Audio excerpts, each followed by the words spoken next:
May tao sa kabilang line. Hello, good evening. Good evening po, Papa Jack. Sumisigaw na naman ako. Anong pangalan? Donna po. Donna. Opo. Wow. Gusto ko yung pangalan mo, ha? Nakabahan ako. Alam mo ba yung kanta na LD Barge? Opo. Yung Who's Holding Donna Now? Kantahin mo nga. Hindi ko po kabisado, pero alam ko po. Di ba? Doon ba kinuha yung pangalan mo? Pa? Doon ba kinuha? Donna. Oo nga. Doon ba kinuha? Papa Jack, hindi ko kayo masyadong marinig. Baka sira telepono mo. Oo, Papa Jack naman. Hindi nga. Hindi, kinakabahan lang po siguro ako. So pag kinakabahan, nabibingi ka. Napakahusay, ano?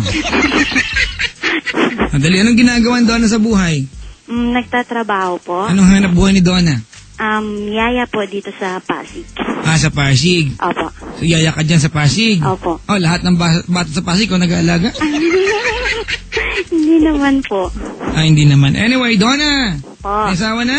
Po? May asawa na? Wala pa po. May anak? Wala po. Paano ka natuto mag-alaga ng bata? Siyempre po, nagtatrabaho po eh. Baliw ka ba? Patawa ka ng tawa.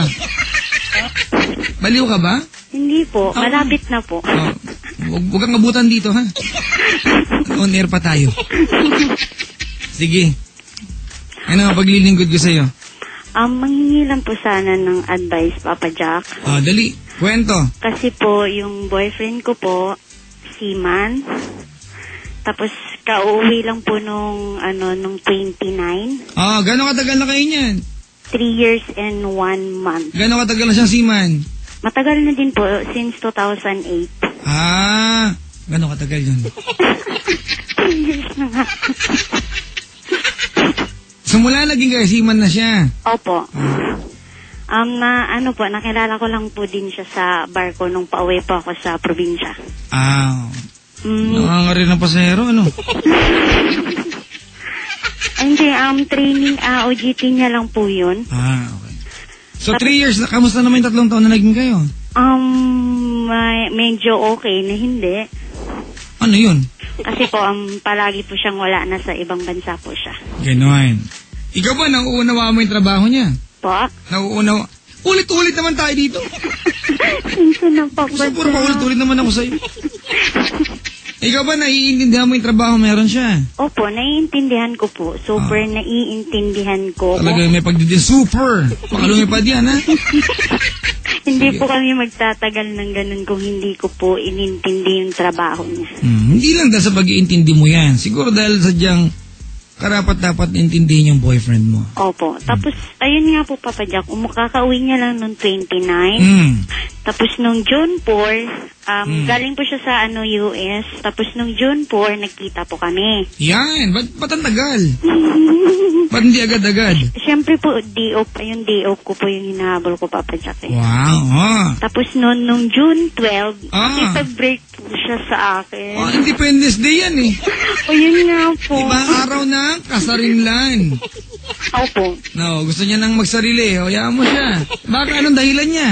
Hindi ko po alam kung alam ko po sa sarili ko na wala pong sa akin. Kasi before po siya umalis, sabi niya po sa akin, antayin ko daw po siya. So, inantay ko po siya ng 1 year in 1 month.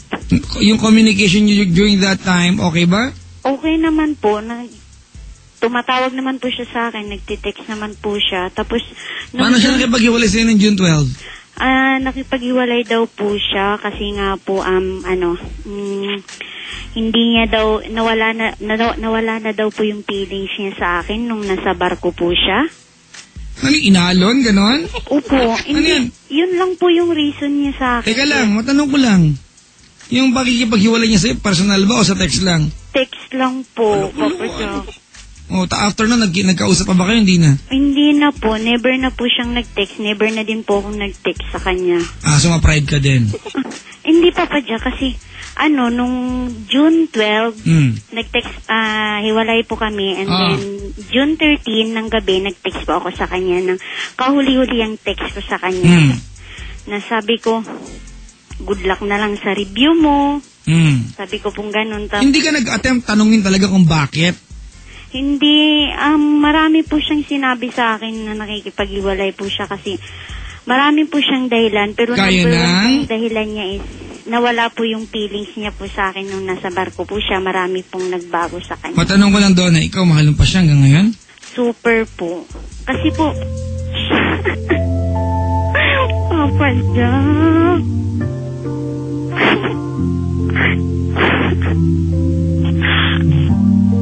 Naka-wireless ka ba?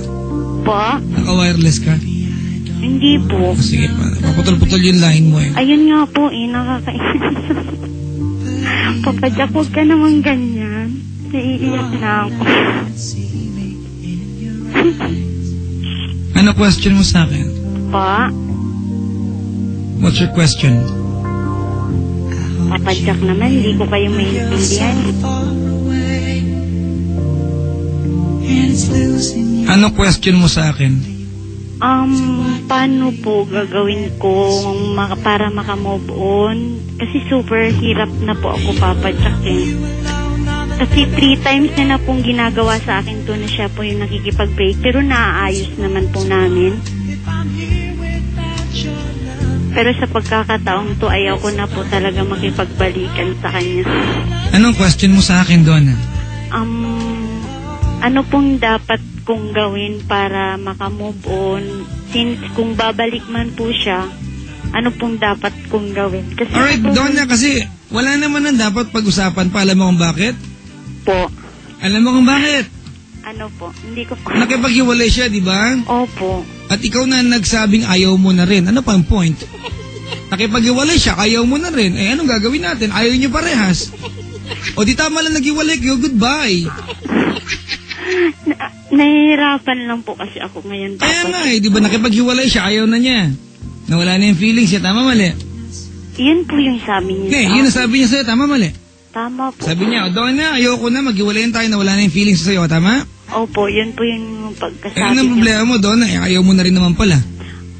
Hindi ko po alam kung ayaw ko na. Ikaw ang nagsabi sa akin, ayaw mo na rin eh. Napapagod lang po ako sa pinaparamdam niya po sa akin. Kasi parang feeling ko po, napakababa po ng tingin niya sa akin. Sa ganitong trabaho ko po, samantalang po siya. Tapos well, po Donna, for all we know, Donna. Po. For all we know, walang kinalaman yung trabaho mo sa inyong love life. Ikaw lang nag-feeling mo lang yan. Ikaw na nagsabi, feeling mo lang yan. Or ganito sa isang banda, naiintindihan kita, masakit talaga maiwan. Tama mali? Tama po. So, ang pinupunto ko sa'yo doon na dito, nakipaghiwalay siya, hindi ka mo lang nagtanong kung bakit. Diba? Willing kang mag-let go. As a matter of fact, ang sinagot mo sa kanya, good luck na lang sa kanya. Hindi ka nga nag-try para i-win back siya, di ba? Opo. Hindi ka nag-try para, hey, teka lang! Hindi ka nga nag-try para convincing siyang balikan ka, tama? Opo. O ibig sabihin, willing ka na rin mawala siya. Anong pinag-uusapan natin dito? Papa Jack. Sabihin mo sa akin, ano ang point ng usapan na to? Ayaw ko na po, pero O yun nga, ayaw na niya, ayaw mo na rin siya. Alam mo, Donna, okay lang yun kung mahal mo siya. Okay, doon, mahal mo siya, di ba? Mahal mo pa. Opo. Pero ayaw mo na. Takot na po ako. O di okay lang. Wala na siya, ayaw mo na. O di, congratulations, wala ka na problema. So, tama po yung decision ko na talagang... Ayoko, gaya kagabi, yung tumawag sa akin kagabi, Donna, ayoko ang pag-usapan kung tama o mali. Ayoko nang guluhin yung utak mo, buo na sa utak mo na ayaw mo na rin. Keep it that way. May mga bagay na hindi mo kaya sabihin sa akin kung bakit mo ayaw, pero ayaw mo na, buo sa utak mo yan, ikip mo na yan. Pag nakagawa na kayong desisyon, wag nyo nang tanong pa sa iba, nagawa nyo ng desisyon eh. Pag pinakialam mo ko yan at sumabit tayo pa, pasisisihin nyo pa ako. Kasi buo na yung desisyon nyo eh, buo na. Alam mo, doon kung tumawag ka sa akin ang hindi mo alam kung anong gagawin, malamang napayuhan kita. Pero wala nang point eh, di ba? Ayaw na niya, ayaw mo na rin. Anong point? Kasi po, takot na po talaga ako, Papa Jack. Wala na akong pakialam kung takot ka, kung mahal mo siya. Ang punto rito, ayaw mo na. Ayaw ko na po talaga. O yung pala, ano pinag-uusapan natin? Ayaw mo na. Ayaw na rin niya. Ano yung point? Hindi ko po alam kung talagang ayaw niya na po. Kasi 3 times siya na nga po alam mo, nakikipag-break. Donna. Po. Wala nang halaga kung ano nararamdaman niya ngayon. That's very insignificant. Wala na kinalaman sa iyo yun. Kaya nagloloko lang siya, kinanunubok siya o hindi, the very fact na ayaw mo na, yung nararamdaman niya, irrelevant na yun sa'yo. Opo. Alright? Opo. Dapat wala ka nang pakialam kasi ayaw mo na rin eh. Nakukuha mo yung punto ko? Nagkakaunawaan ba tayo? Opo. Bakit natin pag-uusapan to? Bakit natin pag-uusapan yung lalaking ayaw mo naman pala? Sabihin mo nga sa akin. Nalilito lang po talaga ako. Ako nalilito ako sa'yo. Kasi siya po gumagawa ng way na maghiwalay kami. Siya din Yun po yung nga. gumagawa ng way na magbalikan po kami. Yeah, that's my point. Bumalik siya? Kung bumalik siya, ayaw mo na nga eh.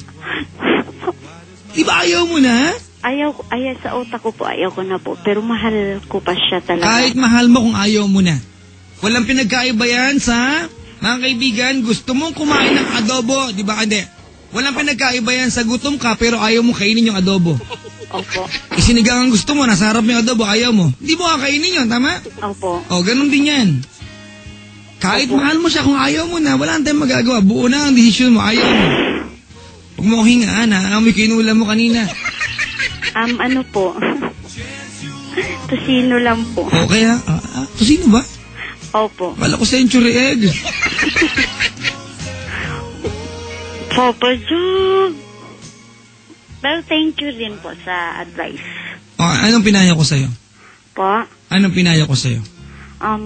Pinamukha mo po sa akin. Pinamukha talaga. Na dapat ko na po talaga siyang iyan. Hindi. Uy. O yan. Tama na po yun. Wala akong sinabing dapat mo na siyang hiwalayan. Iwalay na po kami, Papa Jack. O, wala akong sinabing tamang hiniwalay mo siya. Sinasabi ko sa'yo, nakagawa ka ng desisyon, di ba, bago ka tumawag sa akin, buo na sa utak mo, di ba? Opo. Na tamang hiniwalayan mo siya. Ayaw mo na eh, di ba? Opo, ayaw ko na po talaga. So, ayaw na kitang pakialaman kasi meron kang desisyon eh. Opo. Alright? Opo. Oh. May problema ka ba? Wala naman, di ba? Papa Jack. Alam mo kasi, Donna, alam mo, ito, didiretsahin kita ha? Opo. The problem here is mataas ang pride mo. Unang-una, ikaw lang ang nagsasabi at nag-iisip na issue yung trabaho mo. Tama, mali? Yun po yung pinaparamdam niya po sa akin. Well, nararamdaman mo yan, Donna. From the very beginning, nakilala mo siyang seaman siya, tama? Opo. So, anong trabaho mo nakilala mo siya? Ano po? Yaya po. O, kita mo? 3 taon. Issue ba yung trabaho mo? Hindi. Issue mo lang yan. Gumagawa ka lang ng kwento. Tama, mali? Hindi po. Tapos Papa Jack, mahilig po siyang sa akin, magmura or sinasabihan niya po akong bobo. Ganun po, Papa Jack. Alright, ganito maling sabihan mo ng bobo yung partner mo, mali yun, okay? Ayun nga. Pero naniniwala ako na sinabi niya sa iyan nung galit siya. Pag nag-aaway ang dalawang tao, wag mong asahan na sabihin niya maganda ka. Nag-aaway kayo eh. Di ba? Opo. Okay, minsan, i-menos niyo po yan. Kung nag-aaway kayo ng syota mo ng asawa mo, at may nasabi siyang di maganda sa'yo, okay, sige, magdamdam ka. Di ba? Pero, may mga pagkakataon na sinabi na lang niya para di ba, para makaganti kayo sa sagutan. Alright? Hindi po ako gumaganti ng sagot po sa kanya. Kaya nag-aaway kayo? Tatahimik lang po ako. Tapos never niya, sa 3 years po namin, wala po akong, hindi ko po nakilala yung parents niya. Kahit friends niya po, kahit po address niya po, hindi ko po alam. Ang alam ko lang po, nasa Las Piñas po siya. Oh, ibig sabihin, hindi mo naramdaman sa kabuuan ng 3 years na naging bahagi ka talaga ng buhay niya. Never po, Papa Joe. Oh, congratulations, ayaw mo na. Wala ka ng sakit ng ulo. Kaya yun po, naisip po na kinakahiya niya po ako kasi ganito lang po yung trabaho ko. Ganun po. Sige. Well, Donna, ayaw ko, gaya ng sinabi ko kanina, kasi alam mo kung saan akong part na naiinis? It was so easy for you, napakadali para sa'yo na umoo. Kasi parang hindi normal eh. 3 taon kayo ng jowa mo, nakipag-break, ang sagot mo, good luck. Hindi naman po sumagot, Papa Jack, na oo, ganito, ganyan. Pero hindi ka man lang nag-try save yung relasyon. Tinry ko po siyang i-text, pero wala po talaga siyang reply. Kasi sabi niya po sa akin, wag ko na daw po siyang i-text or tawag. Ginawa ko po yung sinabi niya kasi ayaw ko din pong magmukhang po sa bagay na ganito. Kasi parati na lang po ako yung nag-aayos ng relasyon po namin. Congratulations doon na wala ka ng sakit ng ulo.